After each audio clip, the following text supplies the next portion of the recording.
Revan? Je m'avance lentement vers la hache et j'empoigne le pommeau et je la tire vers le ciel. Tu vois les nuages qui s'écartent et un petit rayon de soleil qui t'arrive dessus. Eh bien, on va passer aux choses sérieuses. Ça te fait une sensation bizarre quand tu la prends. Est-ce que je Tu Ouais. tu sens que c'est parfaitement adapté à ta main, que voilà, tu te sens pas mieux, mais tu sens une sensation étrange en toi qui est là. Là, je la pose sur mes épaules de manière stylée. Je me retourne vers mes camarades. Eh ben, nous sommes la nouvelle génération, hein. Pour dire Je ne dis rien, mais j'incline la tête d'assentiment avec un grand sourire. Je lève les yeux au ciel, genre même pas du tout impressionné. Oh là là. Tu vois que il y a un édifice au nord qui te fait face. On va voir. Eh bien, oui. Juste une petite chose, avant de nous aventurer dans les profondeurs du marais que voilà, j'essaye de trouver un bâton ou une perche pour pouvoir sonder, pour éviter qu'on s'engloutisse trop profondément. Très bien. Tu arrives à se faire et tu vois en tout cas que ça t'arriverait à la taille lorsque vous entrerez dedans. Je prends main sur mes épaules.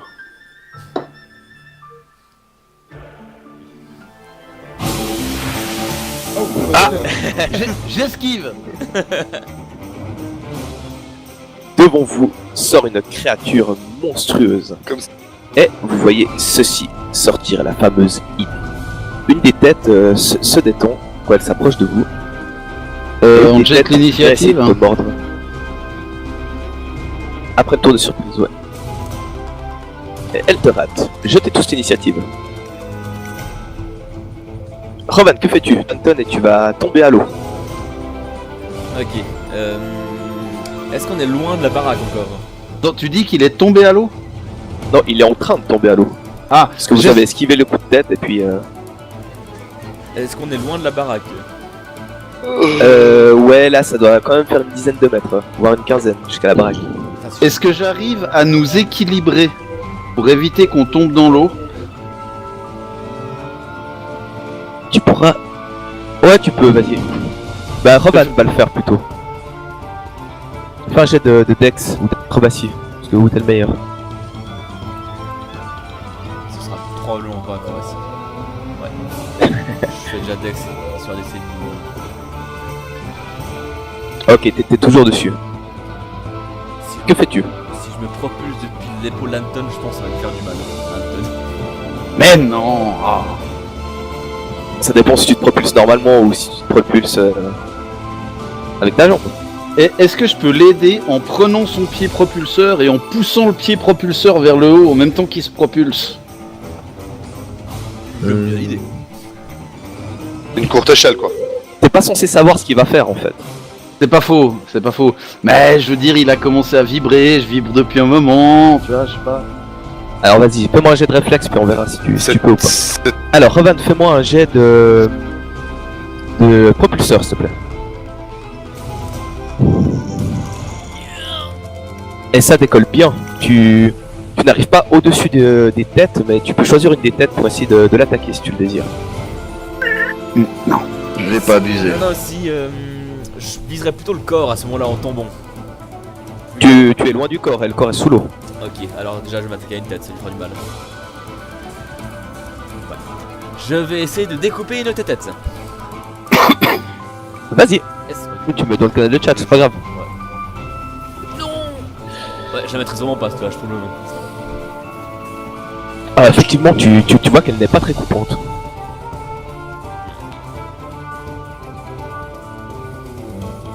Elle n'a pas du tout aimé ton vol plané, Roman, et veut te le faire savoir. Oh non de Et elle arrive à te mordre par 3 fois. Aïe. Aïe.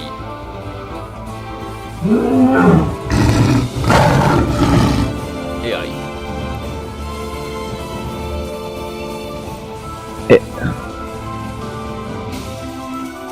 vous voyez qu'à la fin de son tour, la blessure qu'elle avait reçue à la tête s'estompe et la tête repousse. Ginny, que fais-tu? Du coup, je peux me déplacer de 9 mètres. Un peu moins avec l'eau. Hein. Ça Oui. va diviser par deux ton truc. Où je me suis déplacée, je peux ou c'est trop près? Non, là tu peux, c'est bien. Ok.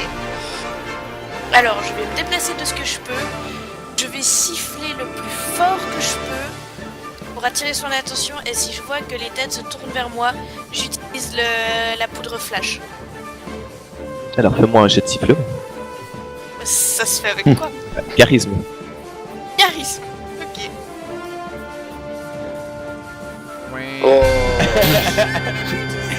Tout de suite. je vais laisser Jordi répondre. Tu as autant de charisme Autant de charisme qu'une huître séchée au soleil sur une plage de Hawaï, quoi. Mais moi au moins je suis pas en PLS. Moi non plus. Pour Pas le encore. moment. Alors tu attires l'attention que d'un moustique en fait, Ginny, qui tente de te piquer. Mais lol. Ah, elle te fait une belle piqûre. Pique sur l'œil, tu sais. Anton, que fais-tu? Eh bien, étant donné que nous sommes dans un marais, il y a peut-être des poches de gaz inflammable quelque part. Est-ce que je sens l'odeur d'un gaz inflammable aux alentours? Fais-moi un jet de sentir le gaz inflammable aux alentours, s'il te plaît. Alors, on va dire que c'est un jet de la perception, survie. hein. Survie. Ah, survie si tu préfères. Alors attends. Vas-y, fais voir survie, puis je vais comparer les deux. Ah, perception alors. Ouais, Est-ce que Tu ça sens- se trouve près de l'hydre? il y en a un petit peu à gauche, à droite, sur le marais, tu vois, des espèces de petits nuages de fumée qui ressortent comme ça. Mais Il faut- à proximité de l'hydre, non, pas en ce moment. Pas sous une de ses têtes, par exemple? Non, par contre, je vais te les noter. Comment on fait déjà? Fais-tu autre chose? T'as encore quelques secondes. Oui, j'essaye de plonger. Enfin, je dis à Sirven, amenez-la vers les poches de gauche. Et je désigne l'endroit. Et puis j'essaye de plonger pour aller voir si j'arrive à me retrouver au contact avec le corps. Tu n'arriveras pas au contact, mais effectivement, ce serait une solution. Ben, je m'en rapproche alors, en tous les cas. Je pense que tu veux un jet de Schwimmen. Oui, pour voir comment tu te rapproches.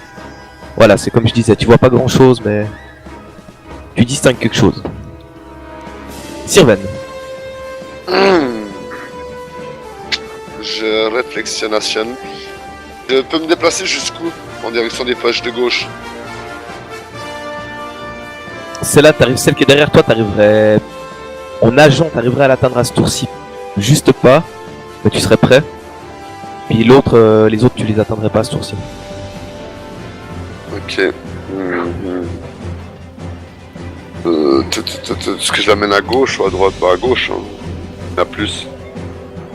Dis juste que je peux me déplacer? Oui. D'accord. Là, ça va bien. Ouais. Ok. Et au même moment, je me retourne et je vais lancer un défi à la créature. Vas-y, crie ton défi. Putain!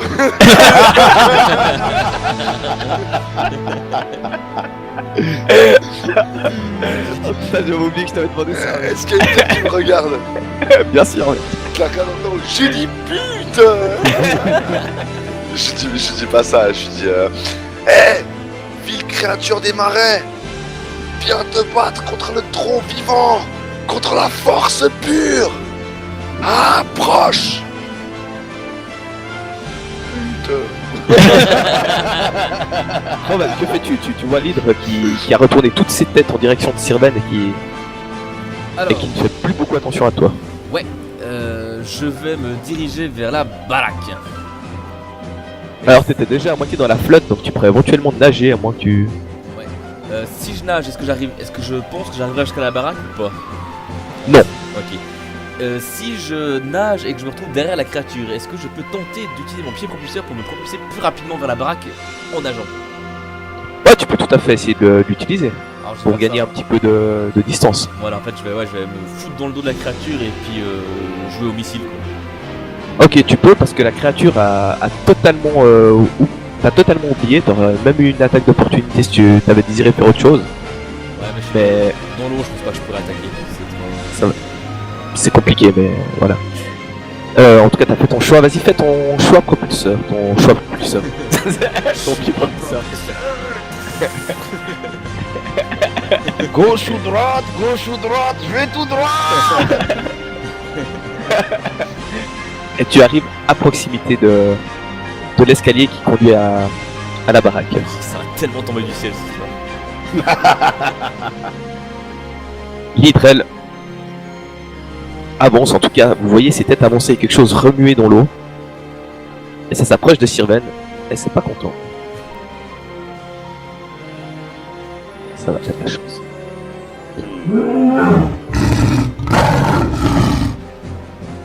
Aïe, Aïe. aïe. Aïe.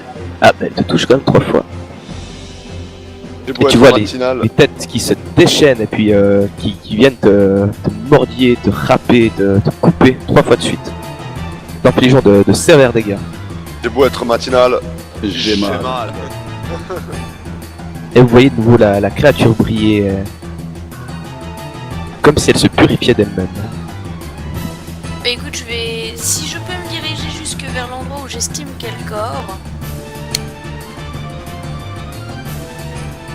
je vais y aller puis je vais essayer d'attaquer au Wakizashi.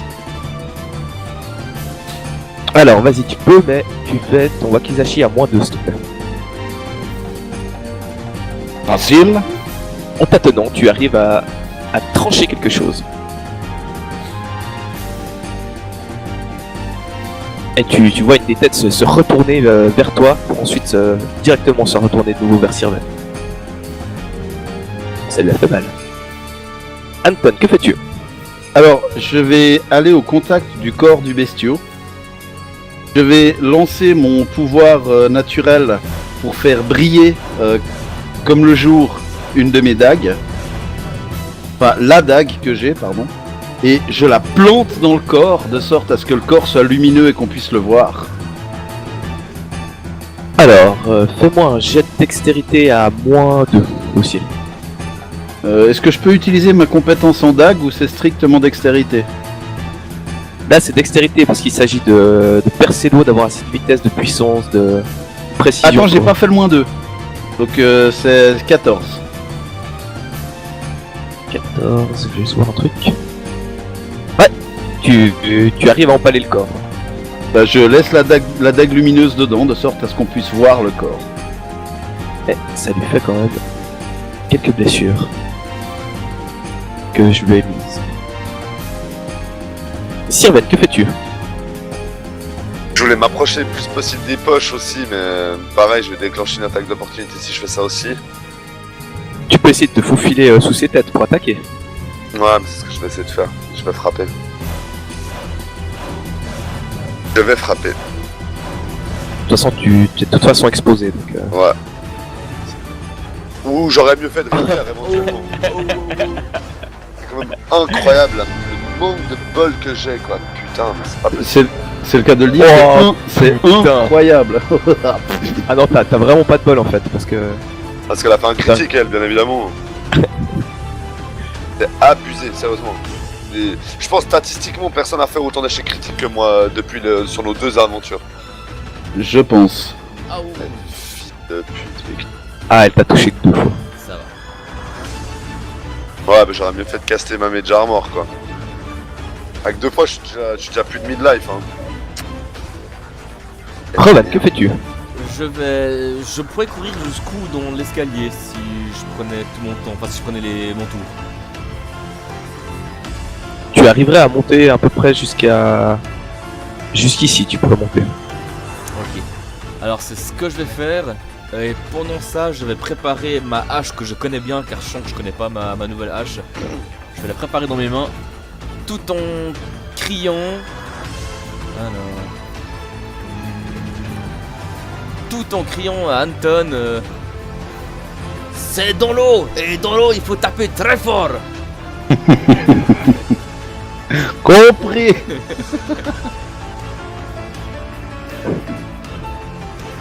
Très bien, tu fais autre chose? Non, c'est tout. Et je prépare ma hache que je connais bien dans ma main. Sirven et les autres, vous voyez une nouvelle tête pousser sur la créature. Qui essaye d'attaquer Sirven et le rat. Mais la créature possède maintenant 6 têtes. Ah la salope. Et vous voyez la créature luire. Comme si elle se soignait. Ginei, que fais-tu? Eh ben, grâce au flambeau d'aigu de Anton, je vais viser encore mieux avec mon wakizashi le corps de cette sale bête. Vas-y, tu as l'attaque sournoise parce qu'elle n'est pas du tout concentrée sur toi. Yes. Tu peux y aller. J'ai pas le moins 2 du coup. Si, parce que c'est pour te mouvoir. D'accord, c'est au niveau de l'eau, c'est pas au niveau de la visibilité. Voilà. Ça marche. Attaque sournoise, et comme je suis en attaque sournoise, du coup, je vais lui faire viser un point vital pour lui faire un point d'affaiblissement à la force si ça marche. Oui. Oh Oh oui. oui. Oh, la critique. Point vital.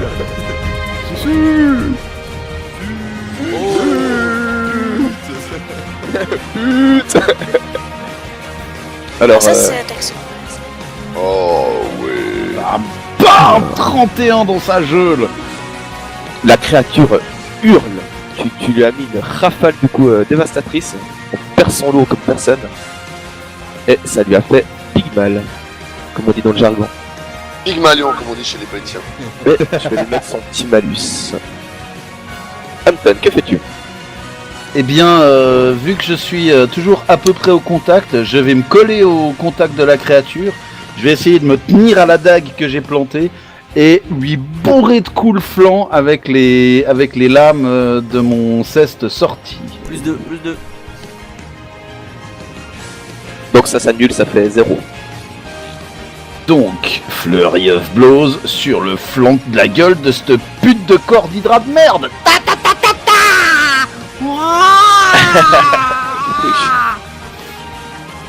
Ça, c'est le premier coup. Et ça, c'est le deuxième coup.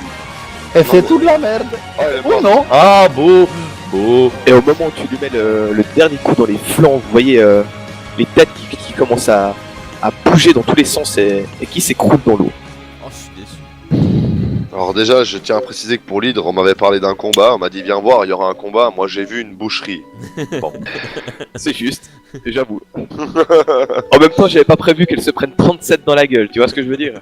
Oh, 31, n'abuse pas les choses non plus. Elle était censée, à chaque repoussage de tête, se soigner chaque fois d'un dé toujours plus puissant, c'est jusqu'à un D20. Elle sera allée jusqu'au Elle a pas eu le temps. Elle sera allée jusqu'au D6, c'est déjà pas mal. Voilà, exactement. Moi, perso, je vais finir mon ascension et aller à la maison. Robin, tu arrives à la porte qui est ouverte. Je toque à la porte ouverte. Tu vois à l'intérieur que c'est un gros bordel, que tout est renversé. Tu peux le voir. Ça a l'air d'être une salle à manger à première vue, avec une autre pièce derrière avec une porte fermée. Je vais suivre le nain. J'avais déjà suivi le nain en premier donc. Et bah je suis le nain et le drôle, qu'est-ce que tu veux que je te dise? Attention. Là, il y a toujours cette porte qui est fermée un peu plus loin. C'est vraiment une petite structure où vous êtes. Et puis, sinon, ces cadres pétés. Il y avait sûrement un mobilier qui servait à ranger quelque chose qui est complètement pété aussi à coup de hache ou vous ne savez pas quoi. Ok, aucun objet en surbrillance dans un coin d'une pièce. Non. Allons ouvrir la porte qui a l'air d'être fermée. C'est ouvert. Ah, ah. Et qu'y a-t-il derrière? Lorsque tu ouvres la porte, tu vois qu'il y a un lit qui est fendu au milieu. Donc il est à moitié par terre, complètement foutu.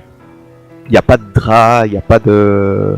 Il y a juste cette structure de lit cassée et une armoire aussi complètement défoncée avec quelques livres qui ont l'air d'avoir survécu au carnage. Ah, c'est quoi comme bouquin? Ah ah. Eh bien tu regardes les bouquins et la plupart sont inutilisables. Ils ont soit brûlés par endroits ou soit ils sont complètement déchiquetés. Mais tu arrives à en trouver un qui est relativement en bon état. Il a une couverture toute noire. Et ça t'intrigue. C'est quoi son titre? Il n'y a pas de titre. Je vais voir la première page, voir s'il y a déjà à l'intérieur un titre ou un truc comme ça, voir dans quelle langue c'est écrit. C'est de l'elfique. Santé. Excusez-moi. C'est de l'elfique. Mhm. Et ça dit quoi? C'est intitulé, en fait c'est écrit à la main. Donc vraiment, oui en fait c'est toujours écrit à la main, cette époque ça veut rien dire ce que je viens de dire. C'est pas écrit à l'ordi mec. Quoique, non, il peut y avoir des presses rudimentaires, j'imagine. Trouver un document Word. Alors je vais reformuler pour que ce soit Tu plus peux correct. pas le lire, c'est du 2Kix. PDF transformé en MP3. Ça a pas l'air d'être quelqu'un qui était écrivain ou qui devait faire ce métier qui a écrit ça. D'accord. Mais t'arrives à lire quand même le contenu qui s'intitule Le Voyage d'Azura. Je commence à lire un petit peu en diagonale sur les premières pages pour voir si ça m'évoque quelque chose qu'on a déjà entendu, déjà vu. Tu fais du scanning. Alors Exactement. tu vois qu'en fait le livre n'a jamais été continué et que les écritures s'arrêtent à la page 6. Je lis jusqu'à la page 6 et je le lis à voix haute de sorte à ce que mes petits camarades puissent en profiter. Alors je vous résume, mais en fait ce livre raconte qu'à une époque très reculée, il vivait en Golarion un peuple d'hommes qui s'appelait les Azuriens et qui avait de puissants pouvoirs magiques. Mais ils avaient été chassés par un peuple d'un continent quelconque. C'est pas indiqué dans le livre, en fait, dans ce qu'il a écrit. Et où ils vivaient, et puis ces habitants, en fait, les traitaient mal, les traitaient de sorciers, etc. Puis ils ont dû se barrer, quoi. Et l'un d'entre eux, c'était leur chef, un peu, qui s'appelait Azura, qui voulait se venger d'avoir dû quitter ses terres. Il envoya son peuple à la bataille. Et la bataille a été perdue, tous les Azuriens ont été massacrés. Mais l'auteur dit qu'il est sûr d'avoir vu des Azuriens en Bellaria et que ça se trouvait aux limites nord du continent. Tiens donc. Est-ce que... Alors j'imagine que c'est plus écrit sous forme de traité historique que de roman en fait. En fait, faites-moi un test d'intelligence tous. Caché, visible. Cacheille, toujours. Caché. Quand on sait pas ce que ça peut donner. Alors Ginny, tu comprends que cette histoire raconte quelque chose qui s'est passé il y a longtemps, mais que celui qui a écrit ça a essayé de retracer quelque chose par rapport à ce peuple, avait découvert peut-être quelque chose par rapport à ce peuple en Bellaria. Et il avait l'air de vouloir compiler un petit peu des informations par rapport à ses voyages, etc. Est-ce qu'il y a des indications quant à l'anatomie des dits Azuriens, Azutu? Non. Par contre, il y a cette indication comme quoi il possédait vraiment de grands pouvoirs magiques qui apparaissent souvent. D'accord. Et c'était des hommes, hein. C'est bien indiqué que c'était pas des elfes, c'était des hommes. D'accord. Bon. Je prends le bouquin dans mes affaires, des fois que ça puisse servir plus tard. En attendant, je vous propose de retourner sur nos pas. Vous êtes après le point 18, vous venez de quitter le dédale de la bête.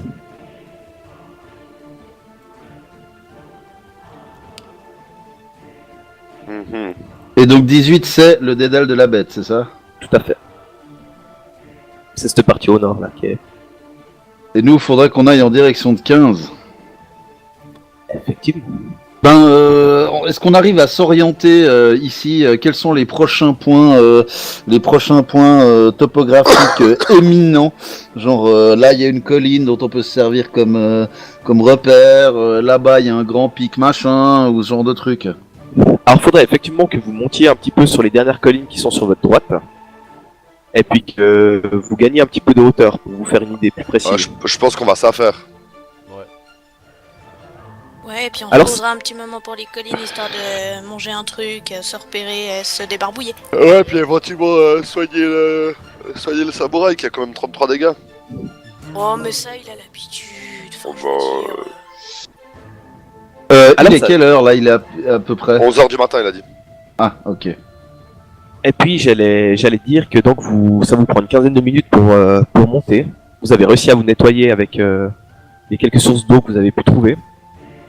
Et quand vous arrivez donc un petit peu en hauteur, vous arrivez à discerner en direction de l'ouest, tout droit par rapport à ce que vous voyez, au loin un espèce de creux qui sépare un petit peu le continent en deux. Et une espèce de bâtisse qui est tout près de la rupture, justement, près de la mer. Donc, On est- arrive à dire à quoi elle ressemble cette bâtisse? De où vous êtes, vous voyez qu'elle doit être à peu près à une dizaine de kilomètres maximum, peut-être un peu plus. Et Donc, puis, Vas-y, vas-y, ça pardon. ressemble à une auberge, une grande auberge. En regardant notre map, est-ce qu'on arrive à se dire c'est le point 15 ou bien c'est un autre point d'après notre estimation? Non, ça doit être Vous le n'avez pas de 21. point sur votre map en fait. Donc vous pouvez pas vous dire grand chose par rapport à ça. Je pense que ce serait bien qu'on aille jusque là-bas. Ça devrait nous prendre, je pense, 2 à 3 heures. Si c'est une dizaine de kilomètres, ouais, 3 heures, peut-être 4 heures. On arriverait enfin au début de la fin d'après-midi. On devrait pouvoir se débarbouiller correctement puis passer une nuit correcte, ce qui serait pas plus mal. Ok. Et en plus, on pourrait tirer des renseignements des gens qui sont là, savoir s'ils Mais ont moi je eu. pense que c'est inhabité, grand. Y a personne qui traverse pour venir dans ces contrées dans une auberge. À mon avis, on va tomber sur une bâtisse vide. Mais même ça, c'est déjà bien pour s'abriter. Voilà. Ça vous parle? Complètement. Est-ce que. Moi j'ai une autre question, MJ. Oui. Est-ce qu'on visualise des obstacles potentiels sur le chemin à éviter absolument? Non, Une ça montagne, où ça Non. fait vraiment type plaine. On voit clairement. On verra là où on avance une fois qu'on sera redescendu.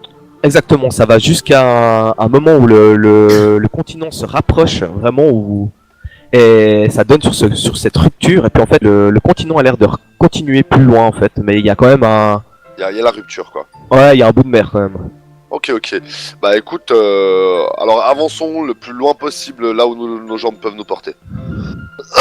Très bien, bah effectivement ça vous prend comme Anton avait dit quelques heures pour arriver à proximité de la bâtisse que vous commencez à distinguer donc de vos yeux. Et maintenant que vous y êtes, vous voyez que ça ressemble à un espèce de port. Parce qu'il y a un grand bateau qui est... Alors vous voulez vous avancer pour voir précisément, vous mettre un petit peu en position, observer quand même un petit peu avant ou Oui, y aller oui. direct? Non, je pense qu'on va y aller scred. Scred. D'accord. Alors vous arrivez justement à vous approcher et vous voyez qu'il y a de la lumière qui vient de la bâtisse. Mais qu'il n'y a pas l'air d'avoir de mouvement, quoi. Je veux dire, vous voyez personne hein, d'où vous êtes. Et il y a effectivement un grand bateau qui est amarré là. Et qui est en parfait état. Quoi, qui a l'air en tout cas en parfait état. Putain, Après- est-ce qu'il ressemble au bateau sur lequel on a croisé Norwa? Ah, bonne question. Non, ça ressemble plutôt à une espèce de croisière ou quelque chose comme ça. Ok. Est-ce qu'il y a un écusson sur le bateau quelque part? Non, il n'y a pas d'écusson sur les voiles. Une figure de proue? Il y a une figure de proue, oui. C'est un espèce de poisson. Alors, ceux qui s'approchent un peu plus, qui contournent le bâtiment, voient qu'il y a des espèces de caravanes qui sont là. Et puis un espèce de feu de camp qui est allumé. Personne autour Avec, du feu de camp? Personne autour du feu de camp. Et puis des espèces de sacs de couchage par terre. Autour de ce feu. Ok, est-ce que... Il y a l'air d'avoir la place pour garer pas mal de choses dans l'espace qui est juste à côté de Ouais, l'auberge. c'est un port quoi. Ça a l'air d'être un petit port, ouais, effectivement. Écoute, moi je vais regarder vers une des fenêtres qui est à hauteur d'homme. Ah mais y'en a pas apparemment, merde, fuck it. Si. Y'en a? Ok, bah Ouais, de l'autre côté. je vais regarder peut-être par une fenêtre qui est à hauteur d'homme si je vois du monde à l'intérieur. Et tu vois qu'il y a un personnage à l'intérieur. Je vais cliquer l'image. Qui est en train de fumer une pipe et qui est en train de frotter des trucs, de s'occuper un petit peu d'un bar. Et il a l'air d'être tout seul dans l'établissement. Alors je fais part à mes camarades de ce que tu viens de me dire. Et je vais vous proposer d'entrer. Ouais, je pense qu'on peut entrer. J'ai rien vu de suspect jusque là. Ok, qui c'est qui rentre en premier? Moi. Ouais, peut-être le nain, le drone en premier, ça fait jamais bonne impression. Ouais. Moi d'abord. Alors Roman, tu rentres. J'entre. Au moment où tu passes la porte, la personne se retourne sur toi et... Bonjour. Bien le bonjour, mon bon seigneur. Eh bien, je pensais pas voir des gens encore aujourd'hui. Eh bien, nous voilà. Et moi, je ne pensais pas croiser du gens ici au bout du monde. Ben, vous êtes arrivé par la mer, je n'ai entendu aucun bruit de débarquement ou quoi que ce soit. Ah non, on est arrivé par la verdure.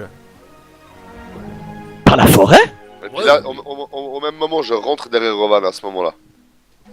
Tu vois qu'il il prend son épée à la ceinture et puis qu'il dégaine son épée puis il fait Sors, Dro! Wow, wow, wow, wow, wow, wow, wow, wow, wow. Il est gentil. Tu vois que il regarde le Dro, il regarde le Dro, il te regarde et il est vraiment sur la défensive là. Sans aucune agression dans mes paroles ni dans mes gestes, une main sur la poitrine, je m'abaisse pour faire un salut poli et je lui dis Sirven Nirinat, de Varizi. Sachez que je ne suis pas comme les drôles de Nixnalam que j'ai eu l'occasion de croiser lors de mon chemin et je puis vous garantir que je n'ai rien à voir avec eux. Tu vois que sous les gestes de Rovan pour l'apaiser et puis ta tentative de... Fais-moi un jet de... Sense motive, j'allais te demander si tu veux. Non, c'est pas sense motive, c'est... Diplomatie. Diplomatie, voilà, exactement. Bluff. Non, bah, c'est pas Ouais, du ouais. bluff, je suis Non, vraiment un c'est pas du gentil. bluff. Genre l'aile. Toi, C'est je ce que suis, tu dis. je suis une humaine. Fais voir un jet de bluff parce qu'on ne croit pas là.